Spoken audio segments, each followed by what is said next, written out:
నిన్న జరిగిన ఒక సంఘటన. 1 మంత్ క్రితం పవన్ కళ్యాణ్ గారు అనారోగ్యంతో బాధపడుతున్న నిరంజన్ని పరామర్శించడం జరిగింది. అది హృదయపూర్వక పరామర్శ. సో అన్ఫార్చునేట్లీ తను నిన్న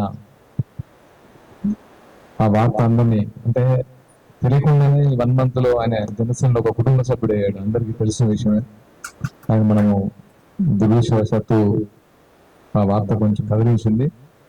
ఆయన ఆత్మకి శాంతి కలగాలని మనస్ఫూర్తిగా దేవుని కోరుకుంటూ, వాళ్ళ తల్లిదండ్రులు నిన్న వీడియో కాల్ మాట్లాడితే ఒక మాట అన్నారు నాకు చాలా. తను చివరి కోరిక ఏదైతే తన దేవుడు పవన్ కళ్యాణ్ గారిని చూడాలనుకున్నాడు, చూసిన తర్వాత ఇంకా ఆయన పని అయిపోయింది అని అనుకుని వెళ్ళిపోయారు. సో మమ్మల్ని ఎలా వదిలేసి వెళ్ళిపోయారని అంటుంటే బాధ వేసింది. వాళ్ళ కుటుంబ సభ్యులకి ధైర్యం చేకూర్చాలని మనస్ఫూర్తిగా ఆ దేవుని ప్రార్థిస్తున్నాను. ఈ ముఖ్య ఉద్దేశం ఏంటంటే, ఈరోజు జెడ్పీటీసీ ఎంపీటీసీ ఎన్నికలు ఎప్పుడైనా రావచ్చు సిచ్యువేషన్ ప్రకారం అని గ్రహించి ఒక ముఖ్య సమావేశం అతి తక్కువ టైంలో మీకు సమావేశం ఏర్పాటు చేయడం జరిగింది. సాధ్యమైనంత వరకు అందరూ వచ్చారు. రాని వాళ్ళకు కూడా ఇన్ఫర్మేషన్ చేరవేస్తే బాగుంటుంది. ఎందుకంటే టైం తక్కువ కాబట్టి వాళ్ళు రాలేకపోవచ్చు. బట్ ఇక్కడ నుంచి కొంచెం ముందుగా ఇన్ఫార్మ్ చేయడం ట్రై చేస్తాం. కానీ తప్పకుండా రావడానికి ట్రై చేయండి. ఎందుకంటే ఇంతకుముందు జనసేన వేరు, ఇప్పుడు వేరు జనసేన. అంతకుముందు మున్సిపల్ ఎన్నికల్లో పోటీ చేస్తున్నప్పుడు అందరూ చాలా కామ్గా తీసుకున్నారు, ఏంటి జనసేన వచ్చింది పోతుందని. కానీ ఏదైతే మన ప్రచారం కానీ మన పట్టుదల కానీ చాలా మంది అభ్యర్థులు పోటీ చేయడం, విజయవంతం అవడం, అది తెలియకుండానే రాష్ట్రంలో ఒక కలకలం రేపుతుంది. ఇప్పుడు ఇంకా పవన్ కళ్యాణ్ గారి ఇక్కడికి వచ్చి మన తెలంగాణ జనసేన పోటీ చేస్తున్న ప్రకటన తర్వాత ఇంకా అందరి చుట్టూ మనబైతుంది కాబట్టి ఇప్పుడు మన ఆశయం షేర్ తీసుకోవడానికి వీల్లేదు. నేను అన్నప్పుడు అనిపించింది. ఎందుకంటే మున్సిపల్ ఎన్నికల్లో చాలా చోట్ల వెళ్ళినప్పుడు మీ పేరు సుమ కదా, సుమ గారు పెద్దపల్లి కాన్స్టిట్యూన్సీ నుంచి పోటీ చేశారు. రాష్ట్ర నాయకత్వం కూడా విజ్ఞప్తి ఏంటంటే, అక్కడ చాలా టఫ్ ఫైట్ ఇచ్చారు. తను చాలా టఫ్ ఫైట్ ఇచ్చారు. ఎంత టఫ్ అంటే తనకి డబ్బు కూడా ఇస్తాము, మీరు డ్రాప్ అయిపోండి అని. నాకు కూడా ఫోన్ చేసి సోకాలు కొంతమంది బీజేపీ పెద్దలు తను కొంచెం అంటే మాకు సపోర్ట్ చేయండి, మేము చాలా ఇబ్బంది పడుతున్నాం, అంత మంచి ఫాలోయింగ్ ఉందని చెప్తే నేను షాక్ అయ్యాను. సో ఇలా నేను ఎప్పుడు అప్షన్ ఇద్దాం కూడా కుదరలేదు. గ్రేట్ అన్నా, మీరు ఎన్నో సంవత్సరాల పార్టీలకు చెండు ఇచ్చారు. అది నాకు చాలు, అంటే మా విజయం సాధించింది అక్కడే. అలాగే చాలా మంది నిజామాబాద్ కానీ నల్గొండ కానీ అందరూ రకరకాల ప్లేసుల్లో ఫైట్ చేశారు, స్ట్రాంగ్ ఫైట్ ఇచ్చారు.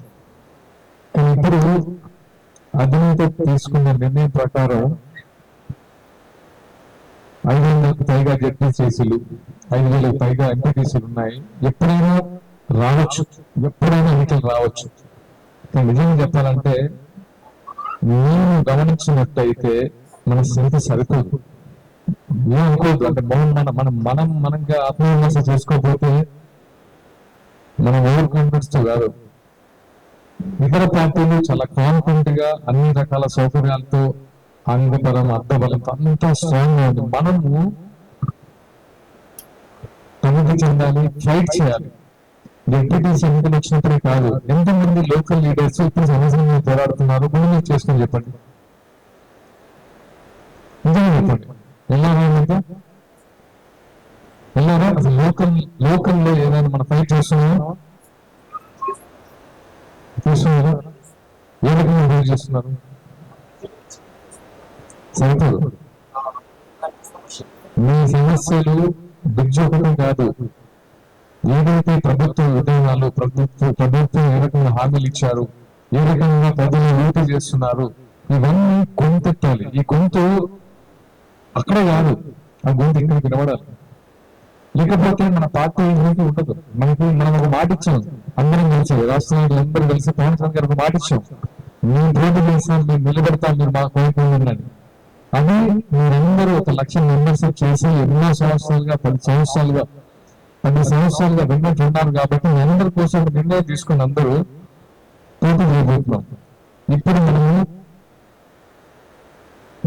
మన అంచనాలు తలకిందులవుతే మనము పవన్ కళ్యాణ్ గారికి ఒక మచ్చ ప్రశ్నలు అవుతారు, ఒకరు గుర్తుపెట్టుకోండి.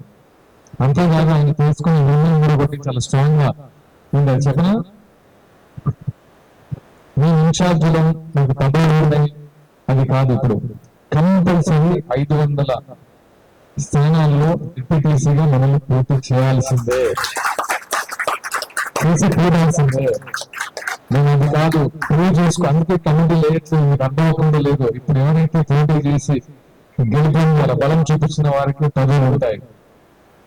చాలా స్ట్రిక్ట్ గా, అంటే అన్ని రకాల పార్టీలాగా మనం ముందుకు చేయట్లేదు. మీ బలం మీరే నిరూపించుకోవాలి, మేము లీడర్స్ అని మీరు ప్రూవ్ చేసుకుంటేనే మీకు పదవులు. పోటీ చేయకుండా మేము ఓన్లీ పార్టీ జెండా మూసామంటే కుదరదు. ఇప్పుడు చాలా టఫ్ సిచ్యువేషన్. అందరూ పోటీకి సిద్ధం కండి. ప్రతి జన సైనికుడు పోటీ చేయాలని మనస్ఫూర్తిగా పవన్ కళ్యాణ్ ముఖ్య పక్కన చెప్పాడు. సో ఆయన మాట నిలబెట్టాలంటే ఇదే మెయిన్ థింగ్ ఏంటంటే మీరందరూ పోటీకి సిద్ధమవుతున్నారు అని తెలియజేయడానికి ఇక్కడ మీటింగ్. సో ఎవరు లీనియన్స్ గా తీసుకోండి. ఎలక్షన్స్ రాజకీయం ఏంటంటే పార్టీగా మనం చేయాల్సింది ఇప్పుడు ప్రాణం పెట్టాలి. ప్రాణం ఎందుకంటే అవతల వాళ్ళు ఎలా భిన్నవుతున్నారు, ఎలా ఫైట్ చేస్తున్నారు, ఎలా ప్రలవబెడుతున్నారో అందరికీ తెలుసు. రాజకీయం అంటే ఆశామాషి కాదు. ఒక సర్పంచ్ ఎన్నికలకు రకరకాల ప్రలోభ పెట్టి, రకరకాలుగా ఇబ్బందులు పెట్టి, కోట్లు ఖర్చు పెట్టి గెలుస్తున్న టైంలో మనం నిజాయితీతో దమ్ముతో పవన్ కళ్యాణ్ ఫోటో పెట్టుకుని మనం ఎంత దమ్ముగా ప్రశ్నించి మనము ఫైట్ చేయాలో మీకు అర్థం ఉంటుంది. సో మేము అందరూ వస్తాం, రాష్ట్ర నాయకులు అందరూ ఇప్పుడు డిస్కషన్ చేసుకున్నందుకు ప్రతి పార్లమెంట్ లో ప్రతి ఉమ్మడి జిల్లాలో నెక్స్ట్ అక్కడే మీటింగ్ ఉంటుంది, ఇక్కడ కాదు.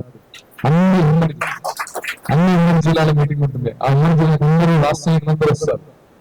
కానీ ఆ ఉమ్మడి జిల్లాల్లో గ్యాదరింగ్ కానీ, క్రౌడ్ గ్యాదరింగ్ కానీ, వనరులు కానీ అవన్నీ మీ నాయకులు దగ్గర చూసుకోవాలి. అదే లీడర్షిప్. ఇంతకుముందు వేరు, ఇప్పుడు వేరు. మనము అవసరాలు కాస్త మాట్లాడతారు లేదు, సీరియస్ గా తీసుకోండి. ఇప్పుడు జన సమీకరణ చేయాలి, అందరూ అన్ని పార్టీలాగే మనం మాట్లాడాలి. మన వాయిస్ మీ లోకల్ సమస్యలను అన్ని రాసుకుని మాట్లాడాలి. అన్నింటినీ ప్రశ్నించాలి, గ్యారెంటీలను ప్రశ్నించాలి. అన్ని జిల్లాలకు వస్తాము, అన్ని జిల్లాల డేటా మీ దగ్గర ఏది ఉమ్మడి కరీంనగర్ జిల్లా అంటే ఉమ్మడి కరీంనగర్ జిల్లా సమస్యలు వాటి పరిష్కారాలు అందరూ రాసి పెట్టుకోండి. ఖమ్మం జిల్లా వస్తే సమస్యలు పరిష్కారం రాసి పెట్టుకోండి. అందరూ వచ్చి మాట్లాడతారు, మీ తరఫున ఫైట్ చేస్తారు, మేము లీడర్ ఎలివేట్ చేస్తారు. సో అది కూడా చేసుకోకపోతే మన లీడర్ వెళ్ళాం. ఇంత సపోర్ట్ వచ్చిన తర్వాత ఇంకా మనకి ఎందుకంటే ఒక్కొక్క టికెట్ మీకు అందరికి తెలిసిందే. డిప్యూటీసీ సర్పంచ్ టికెట్ అవ్వాలంటే ఎంత ఖర్చు పెట్టారో అందరికీ తెలుసు. ఇక్కడ పవన్ కళ్యాణ్ గారు ఎటువంటి లాభాపేక్ష లేకుండా మిమ్మల్ని లీడర్ చేయాలని తప్పనతో ఎంకరేజ్ చేసి సీట్ ఇస్తున్నారు. అది కట్టుపెట్టుకోండి. అదే పెద్ద మనకి అవకాశం నుంచి నేను లేదు, అవకాశం నిలబెట్టలేకపోతున్నప్పుడు ఇబ్బంది పడతారు. మళ్ళీ తర్వాత పదవులు రాలేదు మాకు, మేము పోటీ చేసాము, ఇట్లయిపోయింది పోటీలో మాకు వాడు ఇట్లా చేశారా. మనకి సాకులొద్దు, మనకు ఫైనల్ ఫలితమే కావాలి. దయచేసి ఆలోచించుకోండి. ఎందుకంటే ఇంతకుముందు లాగా ఫలితం తీసుకోవడానికి లేదు. అలాగే తెలంగాణ భాష యాస, ఎందుకంటే మనం ఇంత ఇప్పటిలాగే అందరూ ఏదో అంటున్నారు కానీ అందరూ తెలంగాణ వాళ్ళే. తెలంగాణ సంస్కృతి, తెలంగాణ భాషని, సంస్కృతిని గట్టిగా తీసుకెళ్ళి స్పోర్ట్స్ పర్సన్స్ నాకు కూడా అదే ఇచ్చారు ఇన్స్ట్రక్షన్. నేను కూడా ఆంధ్ర తెలంగాణ మాట్లాడతారు, గట్టిగా తెలంగాణ మాట్లాడి తీరాలి, క్రమశిక్షణతో ముందుకెళ్ళాలి. జనసేన అంటే ఒక ఆర్ఎస్ఎస్ సిద్ధాంతాలతో కూడిన, విలువలతో కూడిన ఒక పార్టీగా ముందుకెళ్తున్నాం. ఆ పనిని మనం నిలబెట్టాలి. సో సమయం అంతా నేను తీసుకున్నాను. ఎనివే నా బాధ్యతగా నేను చెప్పాల్సింది మీకు వినియోగించుకున్నాను. So thank you all. దీన్ని రామదానికి ఒకసారి అందరికీ విజ్ఞప్తి చేయండి ఈ విషయం, ఎందుకంటే అందరూ పోటీలో ఉంటారని మరొకసారి చెప్పండి. Thank you all. Thank you so much.